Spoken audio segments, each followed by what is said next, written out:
భారతదేశంలో రిజర్వేషన్లకు ప్రాతిపదిక కులం కాదు, భారతదేశంలో రిజర్వేషన్లకు ప్రాతిపదిక ఆర్థిక వెనుకబాటుతనం కాదు. ఇక్కడ ఈబీసీలు అంటే వీళ్ళు ఉన్నత కులాల్లో జన్మించి ఆర్థికంగా బీదగా ఉన్నవాళ్ళు. మరి రిజర్వేషన్లకు ప్రాతిపదిక ఏంటి? ఎవరికి రిజర్వేషన్ ఇవ్వాలి అంటే ఎవరి మీద అయితే సోషల్ అన్టచబిలిటీ ఉందో, ఎవరి మీద అయితే సమాజం చిన్నచూపు చూస్తుందో ఎవరినైతే వాళ్ళకు రిజర్వేషన్లు.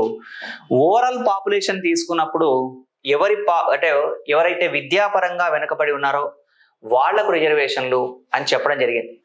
కానీ ఇక్కడ పివి నరసింహారావు చెప్పింది ఏంటి అంటే ఉన్నత కులాల్లో జన్మించి ఆర్థికంగా బీద వర్గాలు అంటే కులం ఆధారంగా రిజర్వేషన్ ఇవ్వడం సముచితం కాదు అని భావించి కోర్టు కొట్టివేసింది.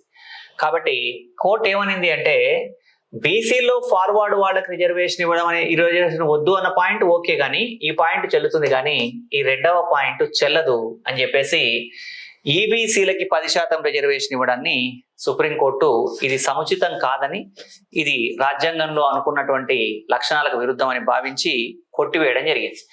ఎప్పుడైతే పివి నరసింహారావు గవర్నమెంట్ ఒక ప్రయత్నం చేసి ఆ ప్రయత్నం సఫలం కాకుండా ఫెయిల్ అయిపోయిందో అది గమనించి గుర్తు ఉంచుకునే తర్వాత నరేంద్ర మోడీ ప్రభుత్వం ఈడబ్ల్యూఎస్ అన్నాడు, రిజర్వేషన్లని ఎకనామికలీ బ్యాక్వర్డ్ క్లాస్ అంటే సుప్రీంకోర్టు కొట్టేస్తుంది కాబట్టి భారత రాజ్యాంగంలో ఆర్టికల్ 46లో SC ST economically weaker sections యొక్క విద్య మరియు ఉద్యోగ సంబంధ ప్రయోజనాలను కాపాడాలి అని ఉంది. కాబట్టి ఇక్కడ ఈడబ్ల్యూఎస్ రిజర్వేషన్లు అనేటువంటిది తీసుకొచ్చి 15(4)లో విద్యా సంస్థల్లోనూ 16(4) ద్వారా ప్రభుత్వ ఉద్యోగాలలోనూ మనకి ఎకనామికలీ వీకర్ సెక్షన్స్ కి రిజర్వేషన్ ఇవ్వడం జరిగింది.